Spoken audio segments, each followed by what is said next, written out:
And now we're watching Brody's butterfly from the front underwater. And again, I think your stroke's really solid. One of the things I like is your entry position. This is perfect. You're not overreaching on your recovery. You're leaving that water between your hands nice and clear so your head can cut through it nice and clean. That is exactly where we want to enter our hands. So this right here is perfect. Don't change that. Good sweep. Now this is the thing I wanted to talk about. Right now we got a lot of distance between these hands. Okay, so we talk about your pull, and there's two phases to that pull. Okay, so we have the sweep that lifts the head. This is the sweep that lifts the head. And then we have the push that drives the stroke forward. That's that phase right there. That's the push. And you've got a really good push, a really good sweep. Everything's good. But if you watch top flyers, the top flyers in the world, you're going to notice they don't keep their hands separate for the push, for the drive. So what you need to think about on your fly is you've got two paddles here. So you got the two paddles, your two hands, two paddles. Okay, so you want two hands, two paddles for the sweep. But once we get here towards that push and drive, these hands need to finish closer together. Because you want to think two paddles on a sweep and then one big paddle on the drive. So get the hands all the way together. You want to get to where you're almost touching your fingers and thumbs together. And then you're going to drive, not your fingers, but your index finger, your pointing finger. You want that finger and your thumb almost touching. And you're going to get them together like one big paddle, and then you're going to drive back. So we want to get away from the two paddle drive to the single paddle drive.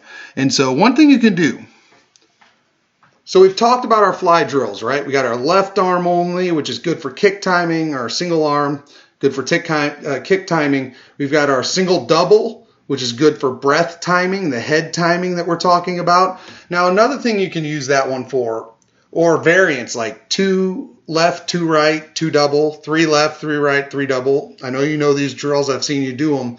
But the purpose of those drills is to give you a chance to work on some of these details like this one. So on like two left, two right, two double, three left, three right, three double, that's one where you want to use the double strokes to practice getting those hands together. So what I tell people who are learning this motion and learning to get the hands together, do those drills and actually touch your pointer fingers together or your thumbs, whichever one is more natural to your stroke. But bring your hands through, wait till you touch. When you feel yourself touch, push back and that as that big single paddle.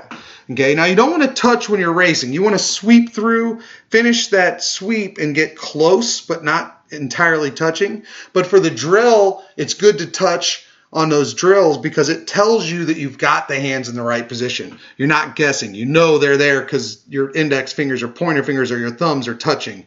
Okay, so that's one of the best ways to develop a feel for getting into that single paddle position. And those are great drills. Why? Because they give you 3 strokes, 6 strokes where you're doing single arm. You can focus on your kick. You can kind of focus on sweeping back in like you would on the double arm. And then they give you only 3 strokes that you can go nice and slow and just focus on getting those hands together. And then you get 3 more strokes right, 3 more left, just to kind of speed it back up. Because it's really hard just to focus on doing this, just swimming and then trying to get those hands together. Those are drills that give you an opportunity to isolate those double arm strokes and focus on getting those hands together underneath. So that's something to put in your toolbox to help develop that part of your fly, because every other part of your fly is awesome. And all we got to do is get the head timing a little better, get it up a little earlier, and then we got to try and get those hands together underneath. But the kick timing looks great. You're leaning forward in the water, nice low breath. Your sweep looks great. So you got a lot of things working for this fly. We just got to tweak a few things to get it to that next level. So great job, Brody. I'll see you at practice tonight.